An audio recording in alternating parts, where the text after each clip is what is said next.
What's up, guys? Welcome to Zero to Excellence podcast YouTube channel with myself, Aaron Clough, and my buddy. I'm Daniel Broom. Thanks for joining us, everybody. Absolutely. So, going to talk about probably a little bit of investing across the board as we stared at that big, scary R word, but I think we're going to lean pretty heavily into a place where both of us are, which is real estate, specifically residential. And so,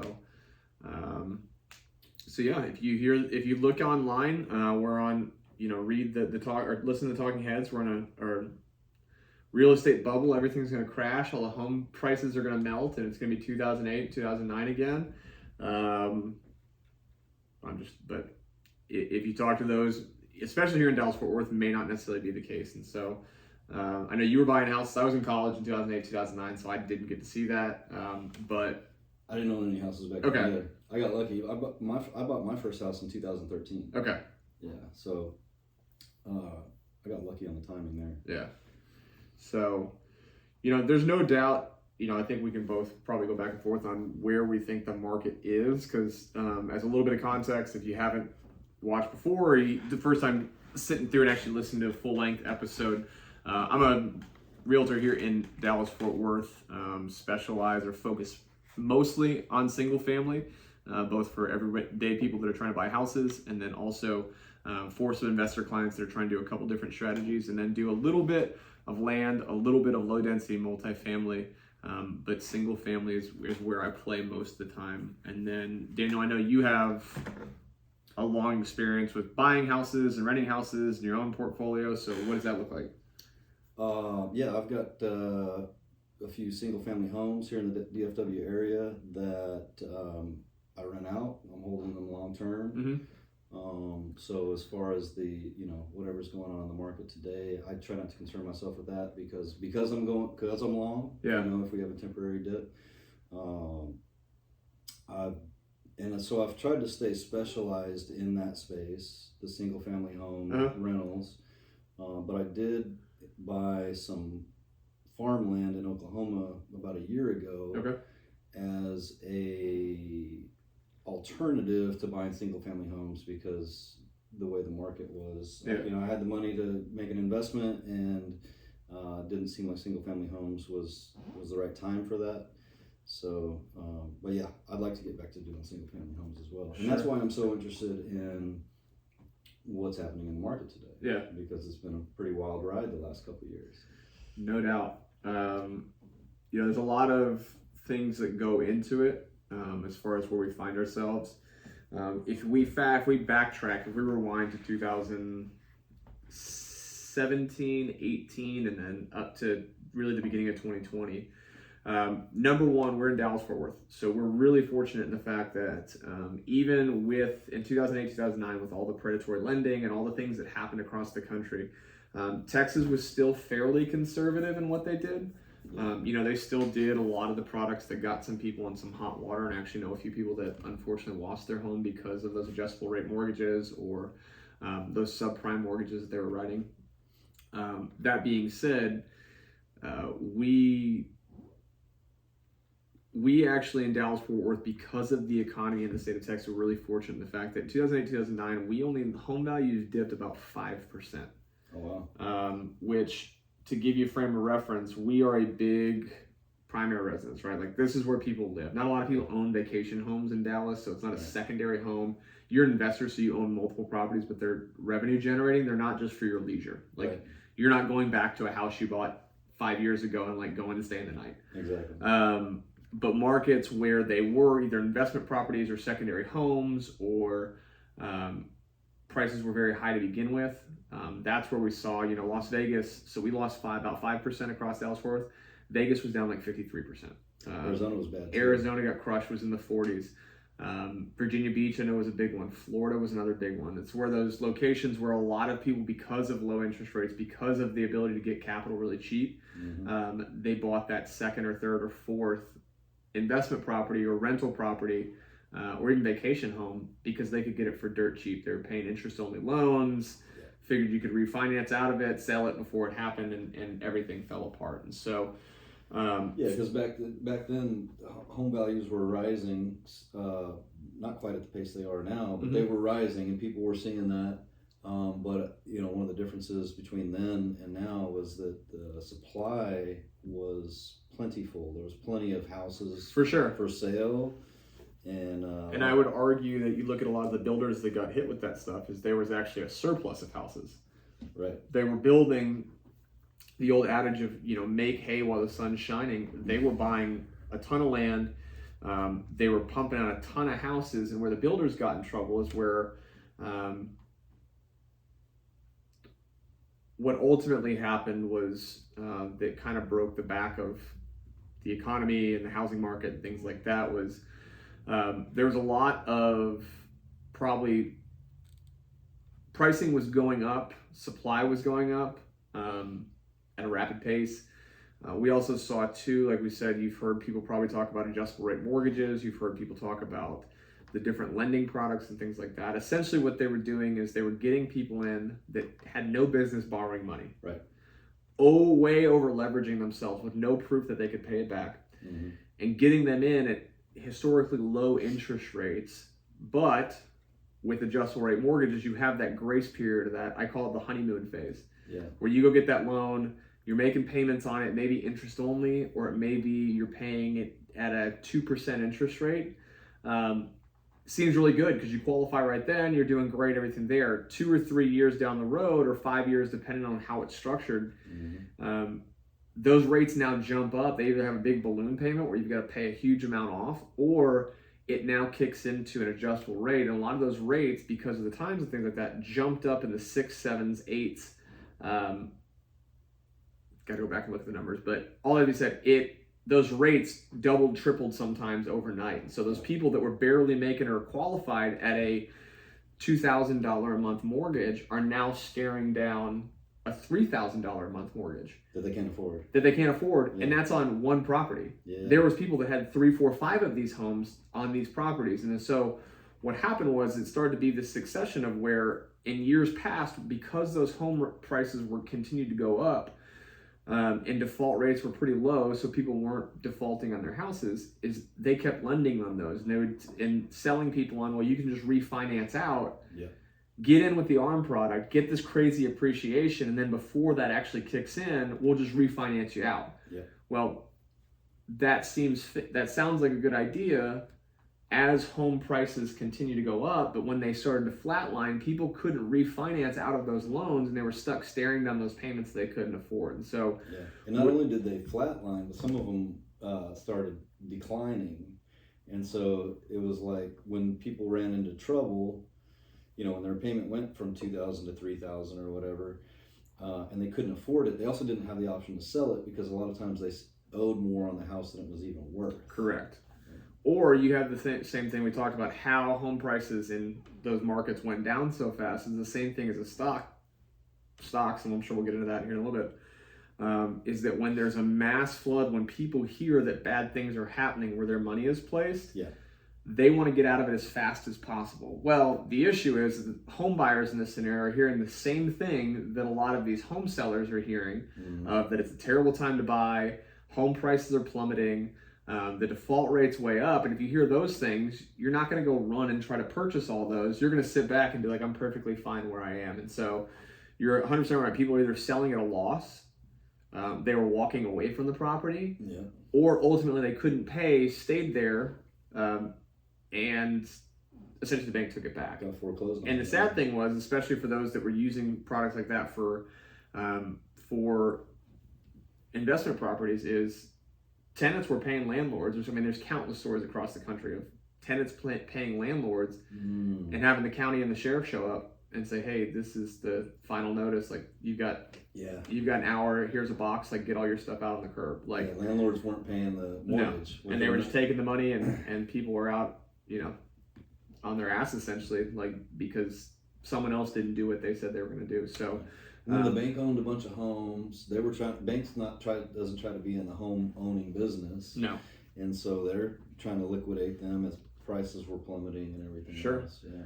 And it's the thing too, is that you look at the grander scheme of things, where people are like, well, housing is this. Well, the issue is that how those mortgages work is they go to the secondary market, so people are buying those, and so that's why you saw big insurance companies. It was a secure investment, it would seem like AIG almost went bankrupt. You had multiple banks fail. Yeah. And so we saw that ripple out across all the different asset classes. And so, and that was 2009 that we're talking about. 2008, 2009. 2008, 2009. So let's fast forward a little bit back. We took a long loop around, but tried to lay the framework for those maybe that are younger, that don't understand or just don't really understand. They know that 2008, the great, financial crisis was something. They just don't know exactly what it was. Yeah.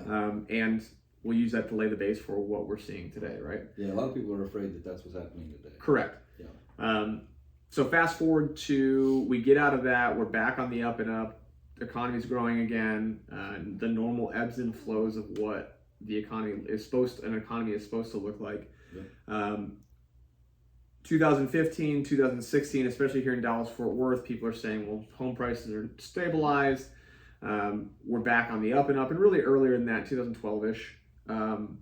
There's no doubt that there's a lot of companies out there that made a ton of money, and we could probably name a few people that went and bought a ton of those real estate owned properties. And you see some of these big companies that now manage single family homes. They got the lion's share when they had the capital to go do that. But you fast forward, there was a very big conversation a few years ago that I worked for a big real estate data company that with the change not only in like earning patterns and things like that, is that millennials didn't want to buy houses, or that was always the story, right? Mm-hmm. Millennials want experiences. They want to go on trips. They want avocado toast. They would rather live with roommates because they don't want to be stuck somewhere, which I think was probably hyperbolized a little bit.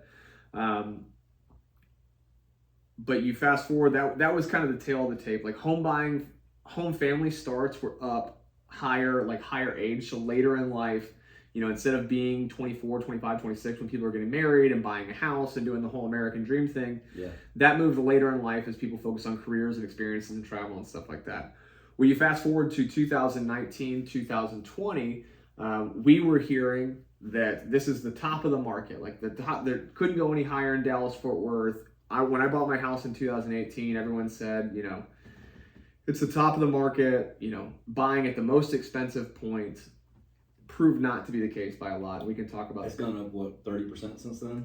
Quite a bit. 35? And we'll do another shorter episode. We're about to sell our house, the house that I bought in 2018, and we can do a quick breakdown of what that deal looks like. But fast forward to COVID, obviously, whole world turned upside down, craziness, economics, person to person relationships, all that stuff, business craziness. Yeah. Well, what happened is that generation where there was a lot of people, both millennials and different age groups, realized that if we're permanent work from home or a hybrid model, or not going out and spending money on said avocado toast, because everyone knows if you don't buy coffee and avocado toast, you can just save and buy a house. Right. But people had a lot of saved up money. Mm-hmm. People had your extracurriculars, your other expenditures went down a ton. They put essentially forbearance or delayed the ability to, or the requirements of paying back student loans. Yeah. A lot of things were put in place that people started to realize, well, now I'm tired of being cooped up in this apartment, or if I'm doing this long term, I need something else. So that was a big spurring and pushing people to that. On top of that, interest rates were historically low, like the lowest that they ever were, because we had to kickstart the economy. We had to put money back into the system. Yeah. So there was no doubt that in 2020, 2021, we were seeing rates in the 2s, in the low 3s, in the high 1s, which is crazy, unheard of. Yeah. It is the equivalent for, number one, right now, frame reference, we're shooting this on the 24th of May, 2022. Our rates are about 5.5% right now. I bought my house in 2018 at a 4.9% interest rate, which is pretty standard. At the time, at least it was. And, we were going all the way down into the 1s and 2s. Yeah. And so that is the equivalent of giving money away. That was going on for a long time too, because and my situation might be a little bit unique because I used a VA loan for most of them, but I think the mortgage I took out in 2013 was like 2.5. Sure. I took out another one in 2016 that was in the low 3s. Yeah. And then all the way up to 2018, like what you're saying. Yeah. It was a long period of time where there was cheap money. For sure. Yeah. On both the residential side and the commercial side, like debt was super cheap. There's a ton of money in the market. I mean, you see how many startups and things like that have come up in the past couple of years because debt was unbelievably cheap. Yeah. You know, even private money, if the banks are lending at at 2.5%, you go to private money, you know, hard money lenders, things like that, that are getting at 5%. That's still lower than what the interest rates from a bank are today. And so it's unbelievably cheap for people to do things. And so what that allowed people to do is to not come as out of pocket as much. It allowed them to pay over. It allowed them to structure deals where we are now still seeing the effects of that is waiving appraisals, waiving contingencies, waiving inspections, doing all these things, offering crazy over asking price because people had ample cash, right? Yeah. What that did is it had this huge backup of demand. And people wanted to stay put. People realized with uncertainty and doubt that they didn't want to list their homes, or maybe they found that they were really happy with their home, especially now if they were someone like me that had a 4.9% interest rate. Well, you refinance down, it's what you hope happens when you own a house, right? Like I've owned this house, I fell in love with it, we do some updates, we do things like that. Now you're gonna tell me I'm gonna save $700 a month because I completely decimated my rate, like pulled it all the way down. Like there was a lot of people that were just not selling. And then obviously the fear of, contamination, getting sick, being around people. There's a lot of things that happened in 2020 that made that was the meeting of a couple different fronts of the perfect storm, as I call it, that put us in the position we're at now. I agree. And that's one of the things that's, I think, overlooked quite a bit. One of the points that you made is when everybody was forced into a position where it's like, everybody stay home. You got to stay home. And like, I remember being here with my family for months on end, and, the only trip you got out of the house was to go to the grocery store for 10 minutes. Yeah. And where, as opposed to prior to that, people's houses or their apartments or wherever they lived was just a place that you go to rest, relax after work, and park your stuff, to sleep, wake up, get back out of the house and do it again. But people started to recognize that, like, oh, the place that I live is, I want it to be a comfortable place. I want it to be, so that's one of the things I think that drove up demand. For sure. People were spending 24 hours a day, 7 days a week at wherever they lived, and then started evaluating, like, I want to change this. And then on top of that, nobody had to go to the office, so it opened up the whole country. Like, you could go move anywhere. Yeah. Because you're working from home anyway. Yeah. You're either working from home or you're not working. Yeah. So. And it's funny you mentioned that is, it was fine the first 3 weeks when everyone was drunk. And we all thought we just got the time off, and everyone just got drunk and couldn't work and like watched Netflix, and Tiger King was on, which seems like forever and a day ago. Yeah. Which, unrelated to this, toot my own horn, went viral on a tweet about Tiger King. What was the tweet? Whatever his partner, boyfriend, husband, I can't remember, the guy that didn't wear a shirt the entire time and had no teeth. No teeth and all the tattoos. Yeah. I put something on there. I tweeted something, and I'm sure it was after a couple of bottles of wine. My wife would have to confirm that. But we sat down to watch like a piece of it. Watched all like 8 episodes. Like, could not turn it off. It was a train wreck.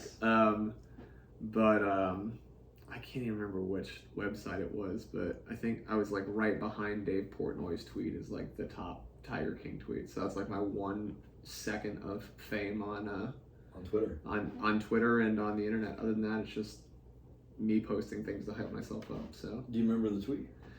I'd have to go look for it. I don't even think I have access to that Twitter account anymore. I don't even remember the website. Like, there's some website that ranks them all. I'd have to go back and look, but I'm sure we could look and find a way to attach it back in the. It was something about wondering why, like, it was episode 6 and that guy still hadn't put a shirt on. Like, was something about it. So.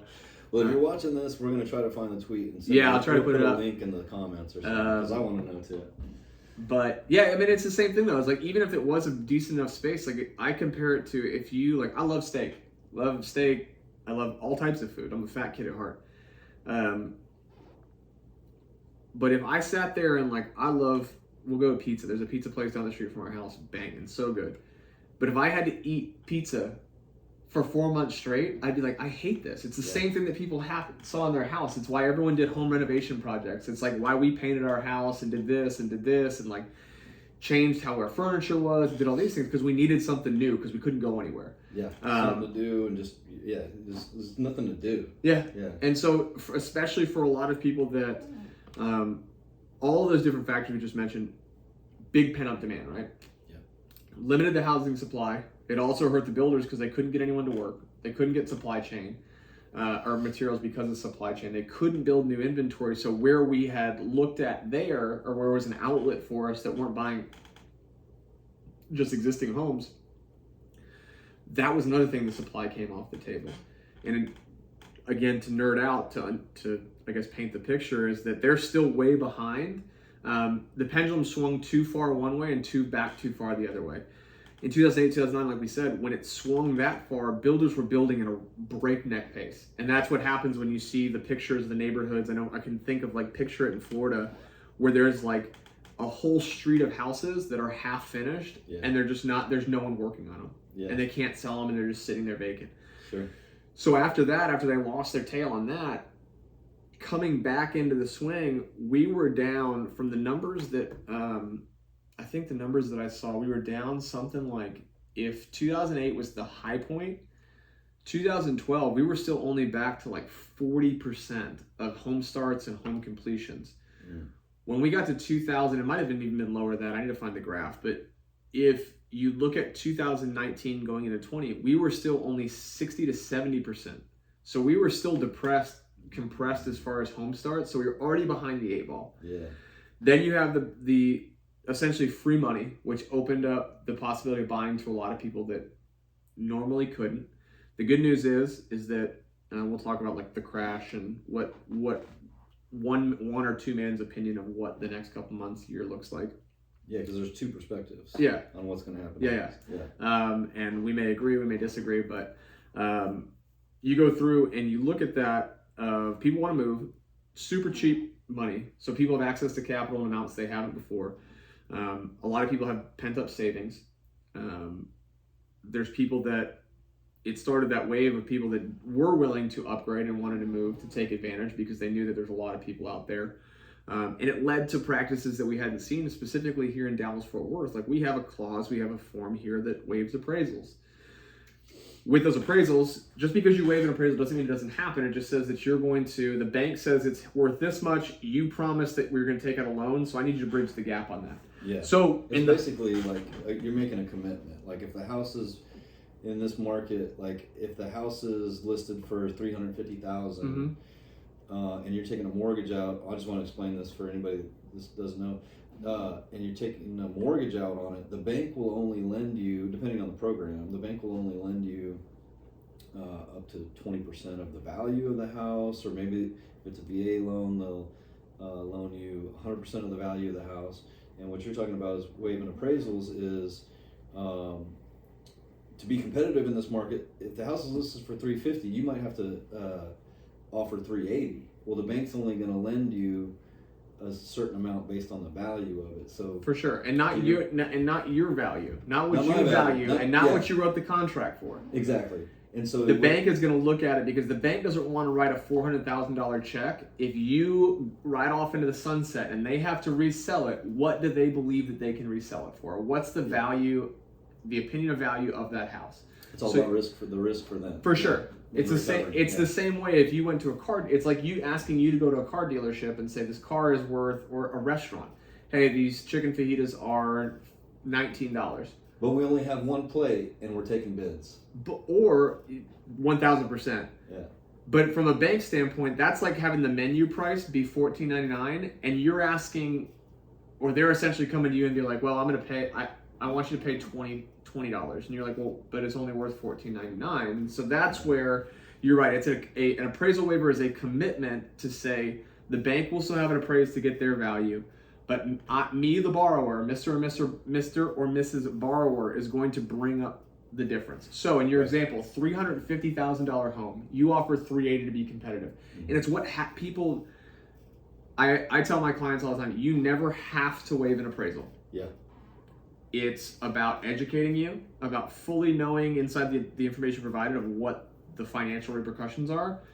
That being said, in many scenarios, if you are financing a deal, to get the deal under contract, you are going to be competitive. you need to waive the appraisal. You gotta bridge that gap. You got to bridge that gap. Now, you don't have to, Yeah. but just know that if you choose not to do that, you have a less likely chance, or you have less of a chance to get that deal under contract. And so in that scenario, you say 350, but I offer 380. Bank appraises it, it's 350. You, Mr. and Mrs. Buyer, have to bring not only your closing costs, your down payment, whatever's agreed upon on the note there, you've got to bring up the gap. We call it bridging the gap there. Yeah. And so it's saying, I don't care what the number is. In this scenario, I'm going to bring all my down payment, my closing costs, this, and I'm going to bring the extra $30,000 because I am signing a promissory note, or I am promising to pay back a loan worth this amount. Right. Yeah, simply put, it's like, in the same scenario, if the house is listed for $350 and you offer $380, and your offer is accepted, you're committed to buying that house. Now you're almost legally obligated to buy that house, and there are certain things that will get you out of that commitment. One of them is if the appraisal is a misappraisal. Doesn't match. Well, I can't borrow enough money to buy it for what I promised you I'd buy it for, and then waiving the appraisal is saying takes your out. I'm gonna buy it anyway. Yeah, I'm taking it out. Yeah.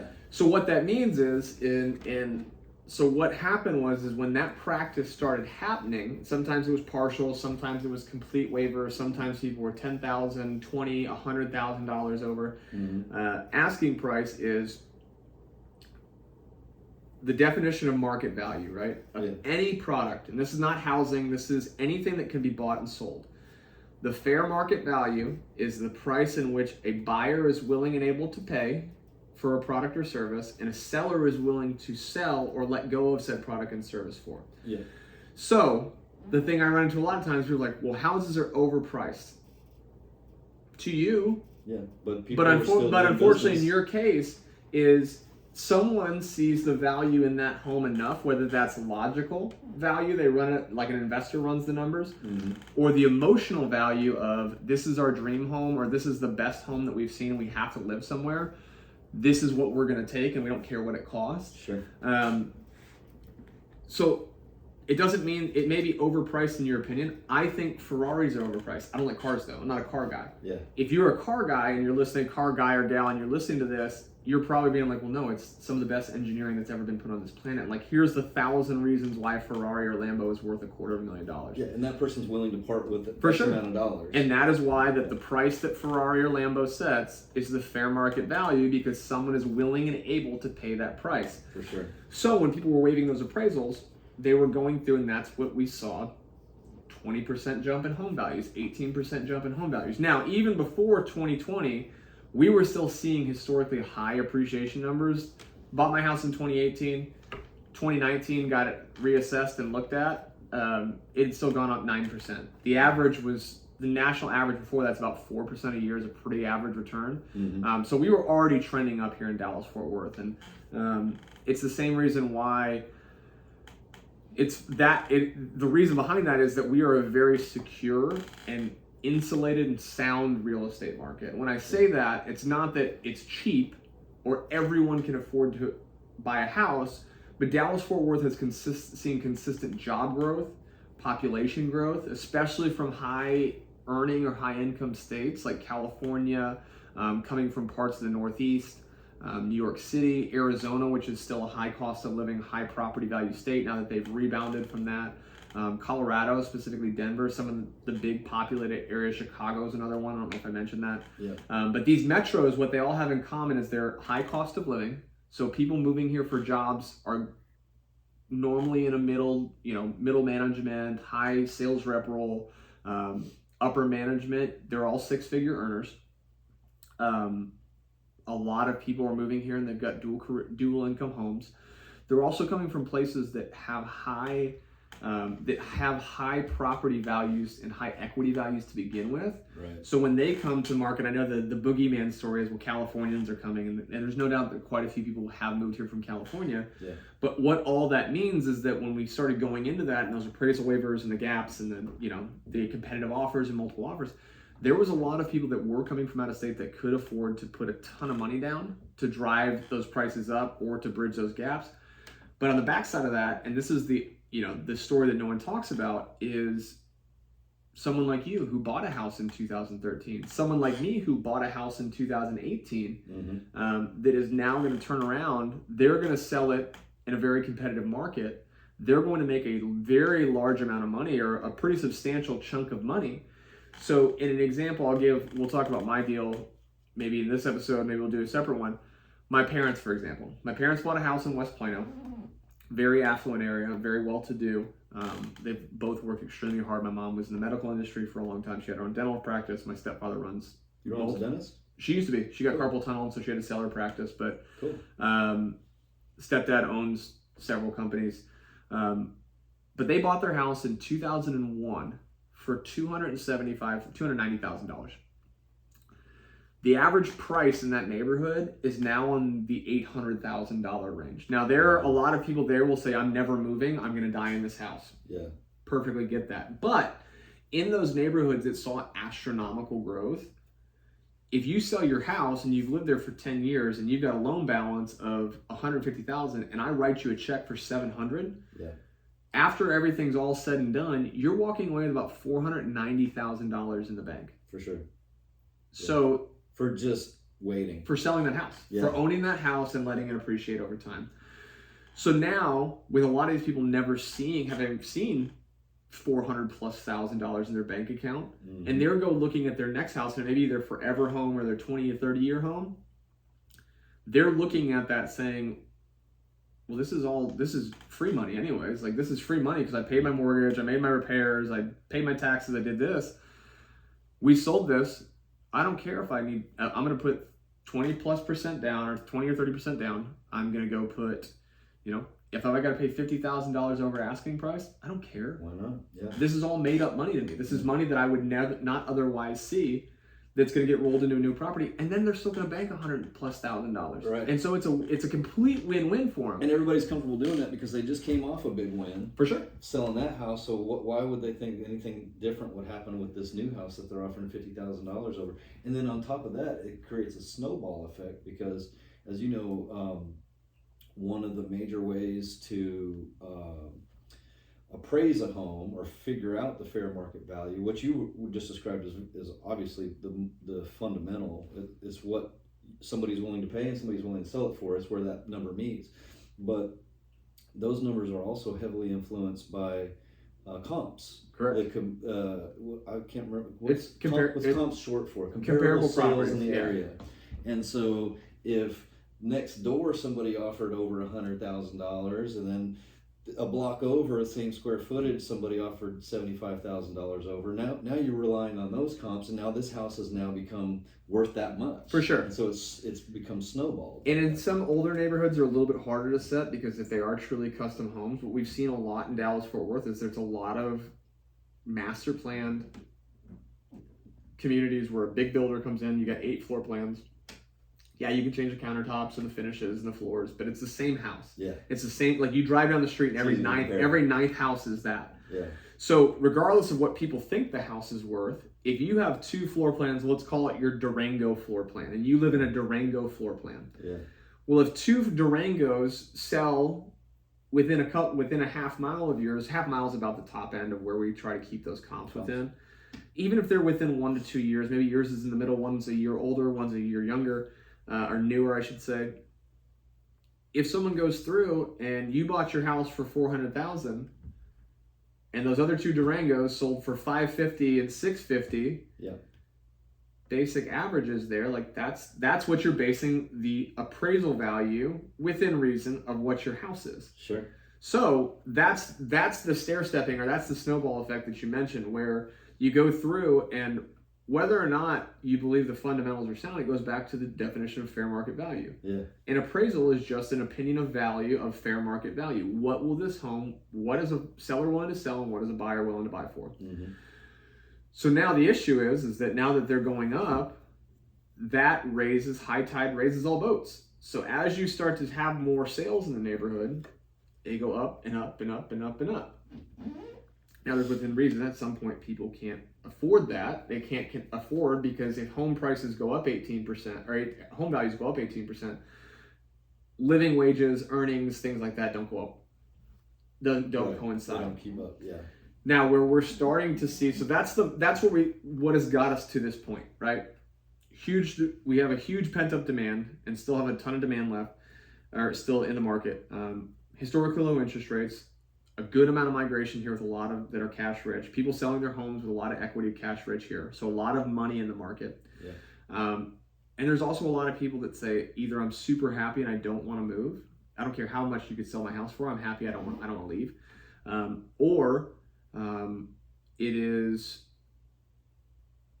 we want to sell, but we don't know what the next couple of years are going to look like, and we don't know where we would go.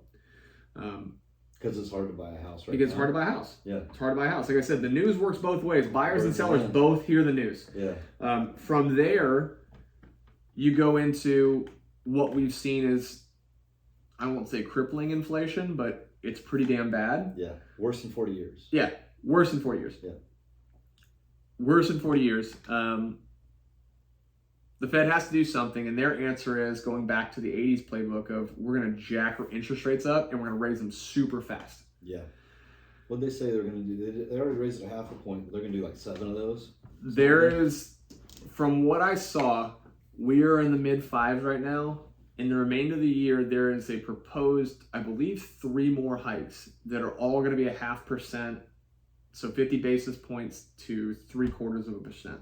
Mm-hmm. So we're looking at realistically by year end being in the 7s, if not close to the 8s, which that's crazy. Crazy to think about. Again, one man's opinion is it's what needs to happen. Yeah.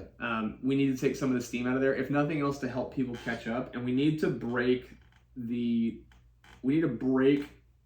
increase, right? We need to get year-over-year growth down to a manageable number. For sure. Well, that's a great point, though, which that's kind of a good segue into that's one of the major differences, in my opinion, between the 2009 crash and what's happening today, is because, like you described in 2009, there's a lot of negative equity. There's a lot of people that couldn't afford to make those payments anyway. You know, all the things that you described, and it's almost an opposite scenario that we're in today. The similarity is, home prices are rising at an unsustainable rate. Like they can't keep raising like this. It's going to be bad for everybody. But the differences are most homeowners have a ton of equity now because of the way that home prices were rising, and most lenders learned a valuable lesson during the 2008-2009 their lending practices. They're not just passing out loans to everybody. You gotta prove your ability to pay it back, and so I think that's the major difference between then and now, is I think that the economy, the housing industry, the housing economy as a whole, in my opinion, is much better positioned than it was back then. I'm just going to throw it, I don't think that we're going to see a big crash. I think that we may see, and again, just my opinion, I hope that we see a slowdown. We may even see a small 5 or 10% correction on values, but in my opinion, I was in college in 2008, 2009. So all of my experience is talking with colleagues and professionals that were around during that time. Yeah. It's also, I enjoy reading. And if you have questions about further in this, shoot a message. I'm sure there's probably people that are up in arms with any of this conversation. Tell us we're idiots. But if you do have an interest in learning more about it, there's some fantastic books that I'll share with you that are really interesting. They're well written, but they do a good job of painting that picture. But fundamentally, I think we're in a different spot. Yeah, I think so too. It looks very different in the fact that the underlying loans are better. We'll talk about some things that I will say that piques my interest and makes me a bit nervous, but there is the fundamentals. There's still a massive demand and there's a huge supply shortage. And so until that well of buyers dries up, homes are going to continue to be sold. Dallas-Fort Worth, I think we're protected against that because we do have so many people moving here. There is going to be probably not at the pressure in the market we're seeing now, but there will be continual buyer pressure that will be maintained. You mind if we break right there for a sec? Yeah. I gotta pee really bad. Time out. Time out, guys. Here, I'll bring the camera. We'll Yeah. do a segment of me peeing. I'm just gonna. We can